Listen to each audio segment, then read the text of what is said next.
네, 20대 대통령 선거 100일 앞으로 다가왔습니다. 여러 기관에서 실시한 대선 후보 지지율이 쏟아지고 있는데요. 여론조사 속 민심의 흐름 전문가와 함께 분석해 보겠습니다. 계량정치학 전문가죠. 김영준 명지대 교수, 그리고 이택수 리얼미터 대표, 배종찬 인사이트K 연구소장까지 오늘 세 분 모셨습니다. 어서 오십시오. 네, 안녕하십니까. 오늘 딱 100일 남아서 여론조사 관련해서 최고의 전문가 세 분 모셔서 스튜디오를 꽉 채워봤습니다. 여론조사 결과들이 오늘 아침에 보니까 굉장히 많이 이제 나와 있던데요. 저희가 ARS 자동응답 방식 2곳 그리고 전화 면접 방식 2곳을 조금 정리해서 전체 흐름을 먼저 좀 보시겠습니다. 자, 먼저 YTN 리얼미터 여론조사 결과부터 좀 보실까요? 11월 26일, 27일 양일간 조사를 했고요. ARS 방식입니다. 이재명 후보가 35.1%, 윤석열 43.7%, 심상정 3.0%, 안철수 4.3%, 김동연 1.1% 이렇게 나타났고요. 그리고 한국사회여론연구소 KSOI 여론조사 보실까요? 자, 역시 ARS 방식이고요. 11월 26일, 27일 양일간 조사를 했습니다. 이재명 후보 39, 윤석열 41.8, 심상정 3.0, 안철수 4.6, 김동연 0.9 이렇게 나타났고요. 전화 면접 방식으로 실시한 여론조사 2곳 좀 볼까요? 중앙일보와 엠브레인 퍼블릭 여론조사 결과인데요. 이재명 36.1, 윤석열 38.9, 심상정 5.6, 안철수 6.1 이렇게 나타났습니다. 다음 한겨레 K스탯 리서치. 자, 여론조사를 보시면 이재명 34.4, 윤석열 36.1, 심상정 5.7, 안철수 4.3 이렇게 나타났습니다. 자, 이택수 대표님한테 먼저 여쭤볼까요? 자, YTN 여론조사는 두 후보 간 격차가 오차 범위 바뀌고요. 나머지 세 군데는 지금 접전 아니겠습니까? 이제 응답자 분포를 보면은 리얼미터의 경우 중도가 좀 많은데 이 응답자에 따라서 결과차에 좀 차이가 있는 겁니까? 그렇습니다. 이념 성향도 사실은 여론조사 기관들이 유권자분들한테, 응답자분들한테 본인의 이념 성향을 밝혀달라고 저희가 요청을 하는데요. 그거를 이제 3점 척도로 하냐, 그러니까 보수냐, 중도냐, 진보냐, 아니면 5점 척도로 하냐, 매우 보수적이라고 생각한다, 또 보수적인 편이다, 이렇게 또 양극단을 두 개로 또 쪼개서 물어볼 경우에는 보수, 중도, 진보의 이념 지형이 조금씩 좀 다르게 나타나거든요. 뭐 그런 경향성이라든지 아니면 무선 전화 면접도 안심번호를 이제 하느냐, 아니면 일반 RDD 방식으로 하느냐, 또 유선 번호를 한 10%포인트 정도 반영을 시키느냐 여부에 따라서 다 다르게 나타납니다. 그래서 이제 계속 말씀드리는 것이 추이를 이제 받아라는 말씀을 드리는 건데, 일단 경향성 자체는 오차 범위를 뭐 넘던 넘지 않던 이재명 후보는 최근 들어서 약간 이제 상승하는 국면이라는 것이고요. 윤석열 후보 같은 경우는 조금 하락하다가 약간 반등하는 지난 주말의 모습을 보였는데, 여하튼 뭐 ARS 조사에서는 대체로 한 5%포인트 이상 지금 차이가 나고 있고, 전화 면접은 한 5% 미만으로 지금 잡히고 있는데, KSY의 경우에는 ARS임에도 불구하고 무선 안심번호를 쓰고 유선 전화가 포함이 안 됐다는 점에서는 전화 면접 조사랑 좀 유사한 결과들을 나타내고 있습니다. 예. 그 세부 여론조사 방식에 따라 조금씩 이제 결과치가 차이가 있긴 한데, 지금 말씀하신 대로 교수님 추세가 중요하지 않겠습니까? 현재 시점에서 추이를 어떻게 읽고 계십니까? 지난 10월 10일 날 이재명 후보가 대선 후보로 확정이 됐고요. 그리고 윤석열 후보가 11월 5일 날 확정된 이후에 한 2주, 3주 동안은 컨벤션 효과가 분명히 있었습니다. 그런데 최근의 추세는 두 후보 간의 지지율이 거의 근접한 식으로 가고 있다라고. 나중에 좀 말씀을 좀 드리겠지만, 저는 저렇게 여러 조사기관 거를 가지고 얘기하는 것에 대해서 별로 동의하지 않습니다. 그래서 이제 YTN 거만 가지고 제가 말씀을 좀 드리도록 하겠습니다. YTN 조사 결과를 보면은 현재 이재명 후보, 윤석열 후보 이 오차 범위 내에서 벗어났다 하더라도 추세를 보면은 두 가지 특성이 있어요. 뭐냐면은 오히려 두 후보의 지지율이 빠졌다는 거예요.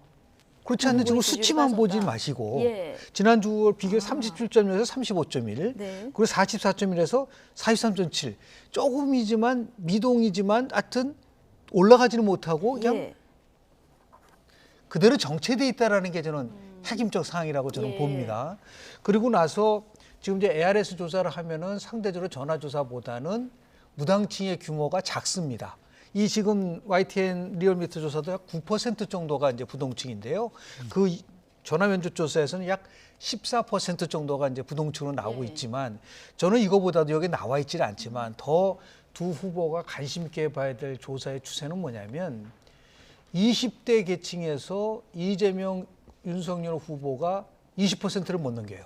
두 후보가. 예. 그러니까 이게 굉장히 지금 20대가 결국 이번 대선에 굉장히 중요한 예. 결정적 요인이 될 거라고 하는데도 불구하고 그러한 20대에서의 부분들이 아직까지 치고 못 나가고 있다라고 해서요. 이거는 결국은 구도와 관련된 부분이라고 봅니다. 이번 2020년 대통령 선거는 역대 대선과 가장 틀린 거는 양강이 오랫동안 계속 가고 있다는 거예요.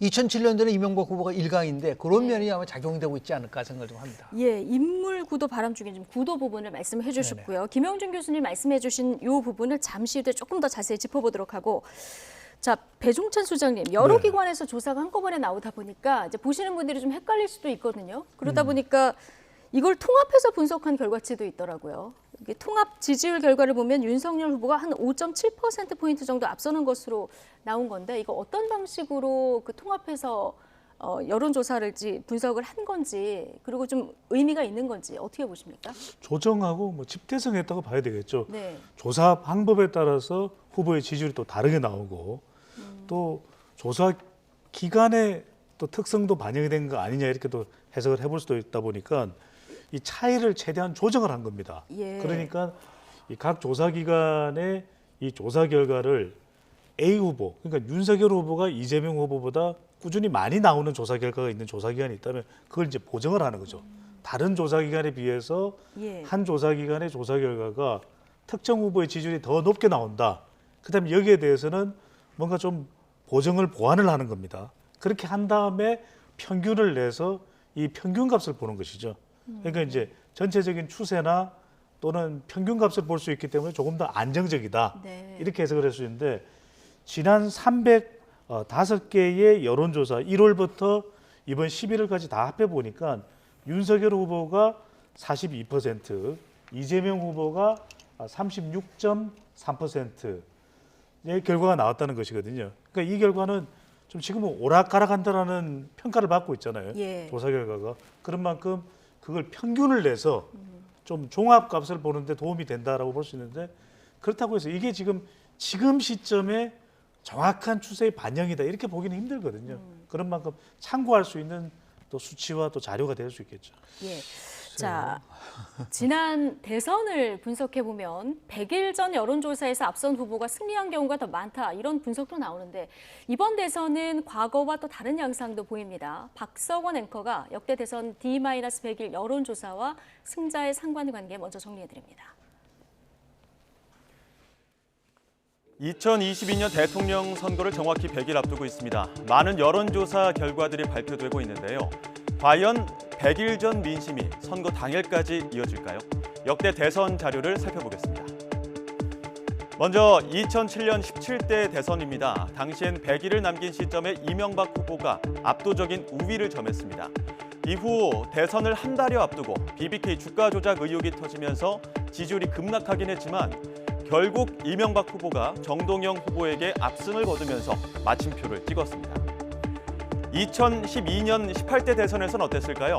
100일을 남기고 박근혜 후보가 1위였는데요. 당시 거세게 불었던 안철수 바람의 기운을 몰아 문재인 후보로 막판 단일화까지 이뤘지만 끝내 박근혜 후보의 벽은 넘지 못했습니다.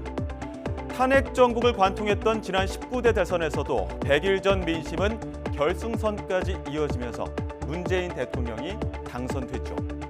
딱 한 번 결과가 달랐던 적이 있습니다. 바로 16대 대선 노무현 후보의 반전이었습니다.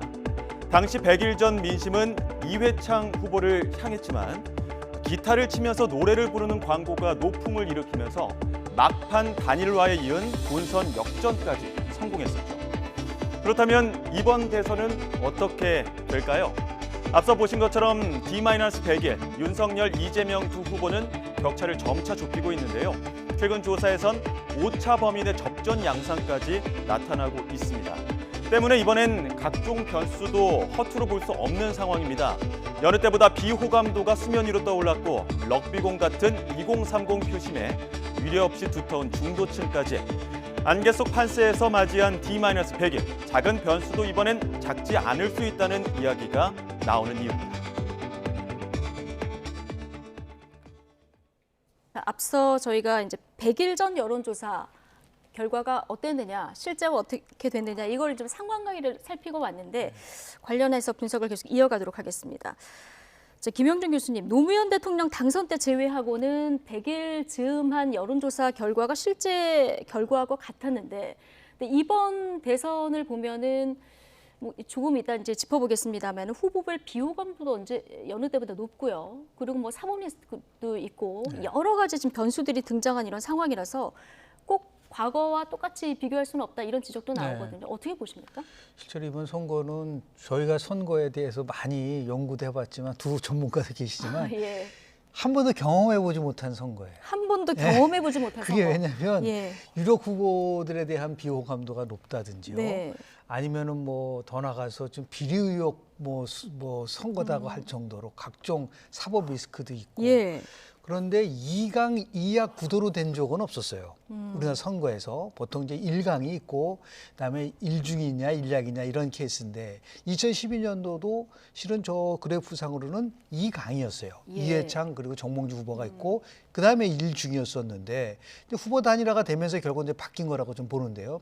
저는 올해 이 구도를 보면은 연초까지에서 방향 하나 하고 네. 그리고 2월 9일까지 방향 이 두 가지가 결정적 영향을 미칠 거라고 좀 2월 봐요. 9일이면 대선 한 달 전. 네, 그게 왜냐하면 설이 지나고 나서 바로입니다. 아. 그런데 D-30일이 오히려 훨씬 중요한 나름대로 흐름을 바라볼 수 있는 것이고요. 지금부터 아마 연초까지는 이러한 비슷한 추세가 계속해서 이어지다가 내년 초에 나오는 각종 여론조사에서 예. 흐름이 어떻게 나타나느냐라는 걸 보는데요. 그런 면에서 봤을 때 조금 전에 얘기했었던 그 한규석 교수팀이 얘기한 부분들에 대해서 갖고 있는 약점은 뭐냐면 예. 그렇게 평균치를 가져간다면은 향후의 예측이 되게 어렵다. 그러니까 추세를 봐야 되는데 예. 현 시점에 경향성만 보고 보는 부분이 있기 때문에요. 그래서 오히려 YTN하고 리얼미터하고 계속해서 추세를 보면서 최소한도 한국 이번 대선에서 가장 영향을 주는 5대 요인이 있습니다. 네. 서울 지역, 20대, 중도, 자영업자, 무당층 이 5대 계층에서의 후보별로 변화가 어떻게 나타나느냐를 가지고서 예측하는 것이 예. 훨씬 예측률을 높이는 것이지 예. 그동안 나왔던 걸 평균치만 딱 가지고 윤석열 후보가 뭐 앞선다든지 예. 아니면 이재명 후보가 앞서든지 그런 것보다는 결국은 지금과 같은 구도가 깨지지 않는 이상은 올 말과 연초까지는 이 흐름이 그대로 지속되지 않을까라고 조심스럽게 전망해 봅니다. 그렇군요. 좀 평균치보다는 지역별, 연령별, 뭐 직업별 이 세부적인 거를 같이 분석해야 된다는 말씀이시고 한 번도 경험해보지 못한 선거다 이런 표현을 해주셨거든요.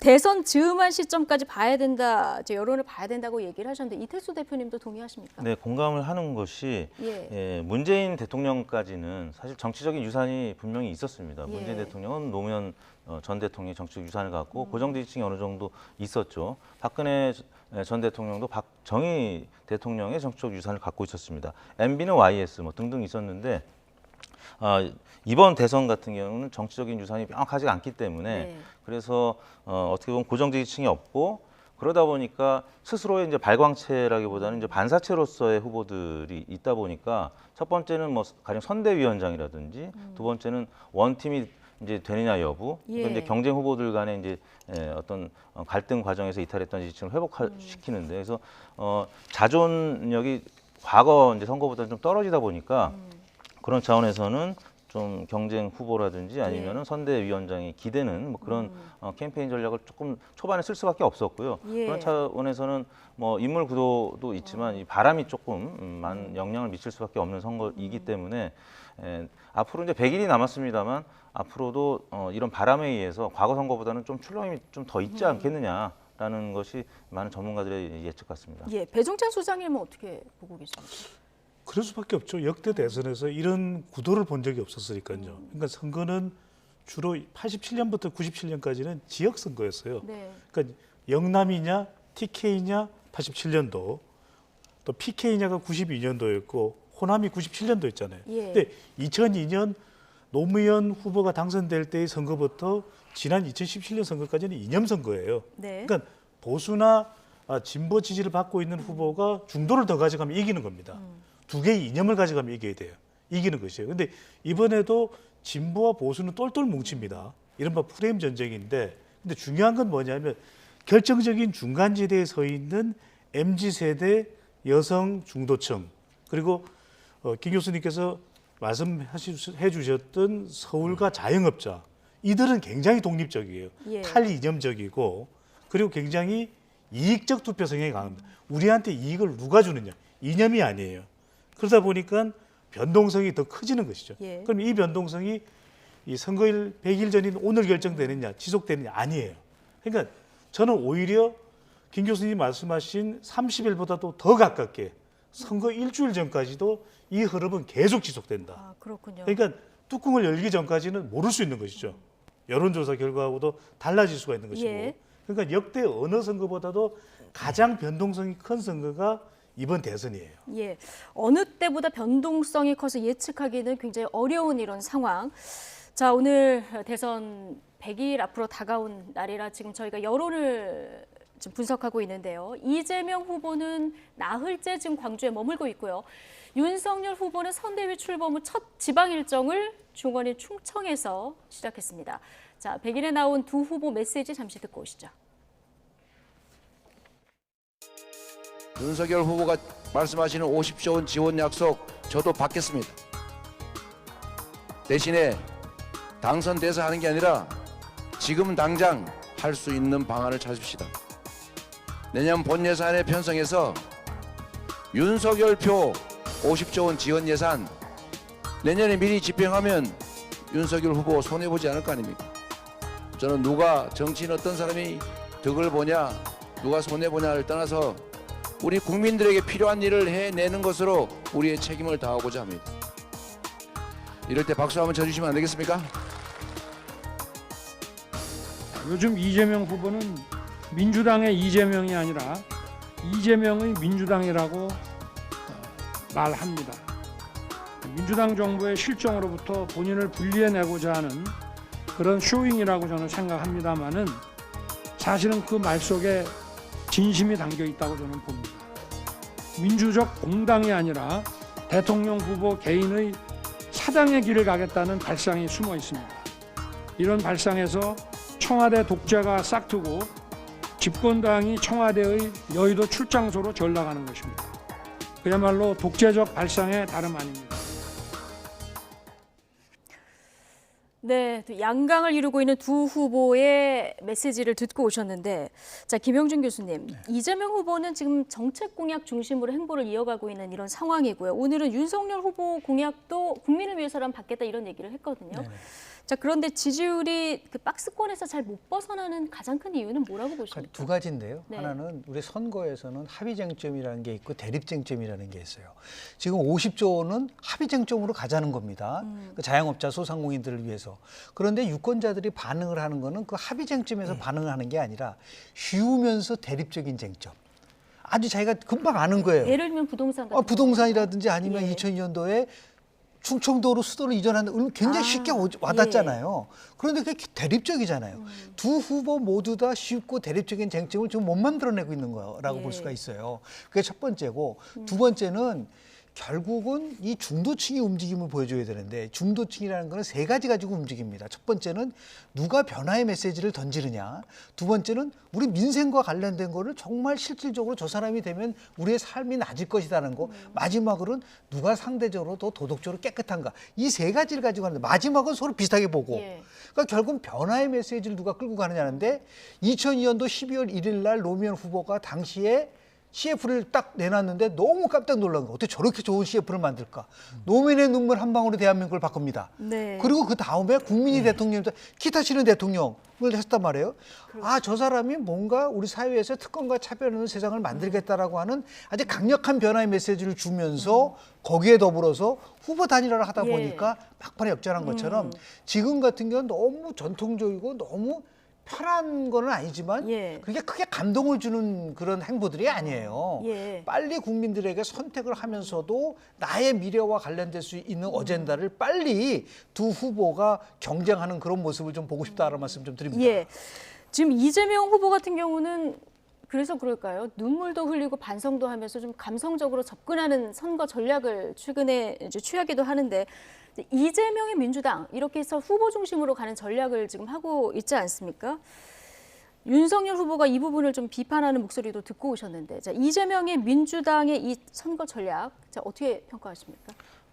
최근 들어서 당청 지지율이 조금 이제 하락세는 보이고 있습니다만 여전히 문재인 대통령 긍정 평가는 30% 후반을 보이고 있고 민주당 지지율도 30% 초반을 이제 기록하고 있습니다. 그래서 사실 이전 정권을 부정하기가 어려운 예. 여당 후보이기 때문에 그런 차원에서는 문재인 대통령이라든지 민주당 지지층을 이제 흡수해야 되고 좀 약간 어중간한 이제 상황이죠. 그래서 이재명 후보 입장에서는 당을 이제 쇄신은 하긴 해야 되는데 기존에 있던 문재인 후보의 공과가 있겠습니다만 공은 갖고 가겠다는 것이죠. 그리고 이제 과와 관련해서는 이재명 후보의 민주당으로 예. 바꾸겠다 이런 입장을 보이고 있는 것 같은데 일단 뭐 지지정당별 후보 지지율에서는 민주당 지지층의 뭐 상당 부분은 이제 이재명 후보가 흡수했습니다. 그래서 명락 대전의 그 갈등은 많이 이제 치유가 됐는데 문제는 호남하고 이제 영남을 비교했을 때 네. 영남에서의 윤석열 후보의 충성도, 로얄티보다는 호남이 아직까지는 충분히 회복이 되지 못했기 때문에 그래서 민주당 지지층이 아닌 다른 정당 지지층에서의 호남 민심이 아직까지는 완전히 회복되지는 않았습니다. 그런 예. 차원에서 집토끼 부분을 좀 회복시키고자 하는 그런 노력으로 보이고요. 또 하나는 뭐 윤건영 또 고민정 이제 친문 색채가 강한 의원들을 네. 또 캠프로 영입한 부분에 있어서는 여전히 그 문재인 대통령이라든지 예. 민주당의 지지율이 낮지 않기 때문에 이 집토끼층도 좀 강화시키면서 가겠다 이런 보관으로 읽히고 있습니다. 차별화 전략을 취하면서도 집토끼를 잡아야 되기 때문에 이런 네. 선대위 인선도 그런 고민에서 나온 전략이다 이렇게 얘기를 저도 이거는 해주셨는데 좀 말씀을 드려야 될 것 같은데 네. 민주당의 이재명이 아니라 이재명의 민주당으로 불가피한 전략이죠. 네. 왜 그러냐면 이번 대선에서 선거의 기준은 구도, 이슈, 후보거든요. 그러니까 구도에서 정권 교체 여론이 높으면은 그만큼 윤석열 후보에게는 유리할 수밖에 없습니다. 예. 반문 정서가 결집을 하고 어떻든 저떻든 간에 이번엔 정권 교체하자 이 여론이 압도적이면 이재명 후보라도 재간이 없는 것이죠. 그래서 불과 1, 2주 전까지만 하더라도 윤석열 후보가 정권 교체 여론에 올라탄 모습이었고요.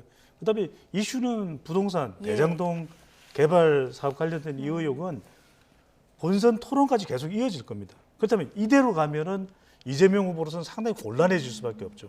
결국 선거를 구도나 정권 유지냐 정권 교체가 아니고 또 이슈는 대장동 이슈가 아니라 후보로 중심으로 오게끔 전환할 수밖에 없는 겁니다. 네. 그렇다면 이재명 후보는 민주당의 이재명이 아니라 이재명의 민주당으로 가야 되는 것이고 강조해야 되는 것이고 최근에 이제 윤석열 후보가 또 이 선대위를 구성하는 데 있어서 윤석열 후보의 판단이 제일 중요한 거잖아요. 네. 그렇기 때문에 또 윤석열 후보 중심으로 오니까 후보 대 후보가 되니까 대체적으로 조사 결과들을 보면 좁혀지는 이유가 그런 이유거든요. 네. 후보 대 후보로 오면 프레임 전쟁에서는 지지율이 굉장히 좁혀지고 여기서 변동성이 오락가락하면서 선거 막판까지 유지가 되는 거죠. 예. 어쨌든 이재명의 민주당의 전략은 배종찬 소장님 보시기에는 좀 불가피한 측면이 있다. 분석을 해주셨는데 오늘 후보들 일정을 보면 이재명 후보는 역시 호남에서 지금 나흘째 머물고 있고요. 네. 윤석열 후보 그 선대위 때문에 지금 움직임이 없다가 첫 지방 일정을 잡은 게 충청입니다. 자, 지역 표심을 우리가 중요하게 봐야 되는데 대선 승부를 가를 가장 중요한 지역 어디라고 보십니까? 뭐 수도권이에요. 수도권. 그리고 이제 20대, 30대인데 지금 20대, 30대가 전체 차지하는 비율이 34.0%입니다. 굉장히 높아요. 20대가 18.1%인데 그럼 서울 지역에 거주하고 있는 젊은 세대의 표가 결정적으로 모든 걸 좌우한다고 저는 보는데요. 수도권의 젊은 층. 네, 젊은 세대들이요. 네. 근데 지금 배 소장님 말씀하신 거에 조금 첨언을 한다고 한다면 저는 이재명의 민주당은 잘못된 컨셉이다. 국민의 민주당이 돼야 된다. 다시 얘기해서 지금 3주 전 정도만 했을 때 이게 참 희한한 게 이거 있지 않습니까? 예. 정권 교체 비율이 15%, 10 내지 15% 높은데 왜 윤석열 지지는 그거 못 따라가느냐는 거예요. 그래서 제가 정권 교체를 원하는 사람들 걸 가지고 심층 분석을 해보니까 한 3주, 한 달 전까지만 해도 무려 10 내지 12%가 정권 교체를 원하는 사람이 이재명을 지지하는 거로 나오더라고요. 그런데 최근 조사를 해보면은 이게 현격하게 줄어들었어요. 예. 그러니까 2 내지 3%밖에 안 나온다는 거예요. 그 말은 뭐냐면 이재명 후보가 갖고 있었던 현 정부의 차별화 부분과 뭔가 다르다라는 것에 대한 것을 계속 치고 나가줬어야 되는데 예. 실제로 거기에서 여러 가지 한계가 있었던 겁니다. 섣불리 차별을 했다가 올 수 있는 여러 가지 불리기를 생각을 하는 것 같아요. 그래서 결국은 이재명의 민주당이라는 것을 들고 나왔는데 거꾸로 얘기하면은 문재인 정부가 잘못했다는 거예요. 예. 그런 거 아닌가요? 사과하고 뭐 반성하고. 그 왜 사과하고 반성합니까? 기존에 나왔었던 정책이 잘못됐기 때문에 사과하고 반성한 그런 의미에서 봤을 때 컨셉을 빨리 이재명의 민주당이 아니라 국민의 민주당으로 바꿔라. 그렇게 하고 정말 뭔가 새로운 변화를 줄 수 있는 이재명식의 특히 민생 경제와 관련된 부분들을 얘기를 해줘야 되는데 지금 지역 돌고 이런 거는요. 예. 그런 실제로 보면은 과거 선거 방식이에요. 지금 SNS라든지 메타버스라든지 얼마나 이 선거운동 방식이 변화되고 있고 젊은 세대들이 과연 지금과 같은 충청 돌고 예를 들어 호남 돌고 하는 데 대해서 얼마나 관심을 가질까라는 데서 조금 저는 좀 지적을 하고 국민의 싶습니다. 민주당으로 빨리 바꿔야 된다 얘기해 주셨습니다. 어쨌든 지금 여당 후보 지지율이 임기 말에 대통령 지지율보다 지금 못 미치는 현상, 이것도 좀 이례적이고요. 또 하나 앞서 말씀하신 대로 정권 교체를 원하는 비율보다 야당 후보의 지지율이 또 그렇습니다. 낮은 이 부분도 참 이례적인 이런 상황이라서 두 포인트 모두 좀 주목해서 봐야 될 것 같은데 앞서 수도권 젊은 층이 좌우한다 이런 얘기를 해주셨거든요. 앞서 지난주 출연하셨을 때 배종찬 소장님이 네. 50대를 주목해야 된다 이런 얘기 해주셨거든요. 근데 실제로 지금 30대와 50대 여론을 보니까 좀 출렁출렁합니다. 그러니까요. 특히 이제 30대도 그렇고 20대도 그렇고 서울이 가장 중요하겠죠. 지역적으로 예. 보면. 왜 그러냐면 역대 민주당 당선자 중에서 대통령 당선 중에서 서울에서 지고 당선된 예가 없어요. 그러니까 이재명 후보가 역대 민주당 후보와는 다른 지금 새로운 최초의 기록들이 많이 있습니다. 예. 광주와 전남에서 경선에서 패배하고 최종 후보가 됐죠. 네. 최초의 TK 출신 민주당 후보입니다. 그런데 서울은 전략적으로도 김영준 교수님 말씀하신 대로 중요하거든요. 예. 그런데 국민의 민주당은 제가 동의하기 쉽지 않은 것이 왜냐하면 국민의 민주당이 얼마나 설득력을 얻겠어요. 그러니까 선거는 이 지지층뿐만 아니라 중도층의 설득력을 얻어야 되는데 이미 지난 총선 이후에 민주당이 보여왔던 모습 또 지난 4월 보궐선거의 결과를 보면 국민의 민주당이 못됐어요. 그 민주당을 개혁하기 위해서는 이재명이 주도할 수밖에 없다는 걸 이야기하는데 지역적으로도 그렇지만 세대별로도 보면 20대, 30대가 중요한 건 알겠어요. 예. 그러면 3분의 1 정도 유권자가 되는 20대, 30대를 어느 한 후보가 잡을 수 있을까? 이게 쉽지가 않아요. 그러니까 우리가 MZ세대 여성 중도층을 강조하지만 20대, 30대가 지금 부동층도 높고 서울에 주로 집중이 되어 있습니다. 인구 분포상으로 보면. 근데 이걸 한 후보가 가져갈까? 저는 천만의 말씀 그거 쉽지 않아요. 그러면 오히려 50대의 경우에는 진보가 보수가 나누어지는 연령대가 50대예요. 그러니까 오히려 박빙의 접전이라면 50대를 분명하게 가져가는 후보가 오히려 성산이 더 높을 수가 있는 예. 거죠. 그러니까 정확하게 이 문제의 정답이 이것인지 아닌지 모르는 20대, 30대를 겨냥하기보다는 오히려 답을 그래도 비교적 근접해서 얻을 수 있는 50대를 겨냥하는 것이 더 나은 방법일 수가 있는 것이죠. 예, 전 연령대를 공략하려면 정말 말 한마디 한마디가 굉장히 중요한 그런 리스크가 또 될 텐데 자, 후보를 도울 선대위가 어떻게 움직여주느냐 이 부분도 앞으로 남은 대선 일정에서 굉장히 중요한 변수입니다. 민주당 선대위는 앞서 살펴본 대로 이재명 후보를 원톱으로 한 수혜진으로 방향을 잡은 반면에 국민의힘 선대위는 여전히 잡음이 좀 있어 보이는데요. 특히 김 전 위원장과 윤 후보 간 소통 난제에 대해서 측근발 발언이 문제다 이런 얘기가 나왔는데 관련해서 이준석 대표 오늘 아침 발언 먼저 듣고 오시죠. 저는 잘 알죠. 왜냐하면 저 예전에 그 당대표 6월 11일부터 한 다음부터 한 7월쯤 돼가지고 슬슬 저 임명 인터뷰하면서 윤 후보랑 저랑 이간질했던 사람들 뻔하지 않습니까? 보면은 이준석이 후보를 오라가라 했다, 뭐 후보를 뭐 속된 말로 골탕 먹이려고 이런 이게요 익명 인터뷰 나오기 시작하잖아요. 네. 난장판 됩니다. 난장판 됩니까? 그리고 항상 같은 언론사예요. 익명 인터뷰는 보통 한 기자와 작업을 하기 때문에 이제는 거의 김종인 위원장을 영입하려면 속값을 쳐주는 정도가 아니라 모든 걸 더 얹어서 드려야 될 겁니다. 그 정도 상황이 지금 돼버렸다. 이미 돈 주고도 살 수 없는 소인데 이제 속감 문제가 아니라 이제 예의를 갖춰서 모셔야 됩니다. 네, 이제는 속값 정도가 아니라 프리미엄이 더 붙었다. 자, 그만큼 이제는 김종인 전 위원장 모셔오기가 더 어려워졌다 이런 얘기인데 이렇게 되기까지는 윤석열 후보 측근들의 뭔가 의도가 있어 보인다. 이준석 대표는 이렇게 보고 있는 상황입니다.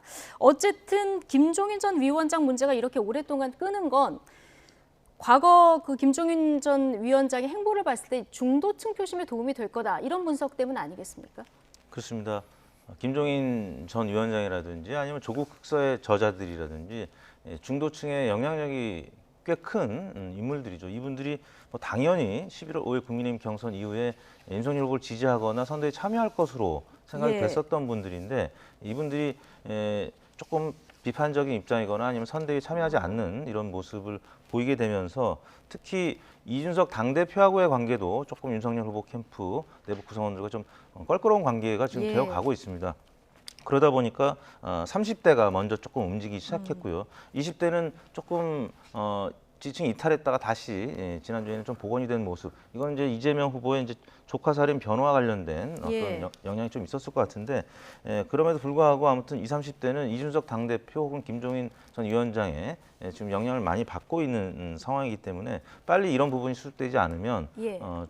또 추가적인 이탈이 있을 수가 있는데 오늘 또 뭐 장제원 의원하고 조국 흑서 저자들 간에 또 법적인 뭐 소송 이야기까지 나오는 거 보면 그러니까요. 단기간에 해결될 문제 같지는 않거든요. 빨리 예. 윤석열 후보 중심으로 이 부분은 좀 수습이 되어야 하지 않을까 싶습니다. 예, 김용준 교수님. 네.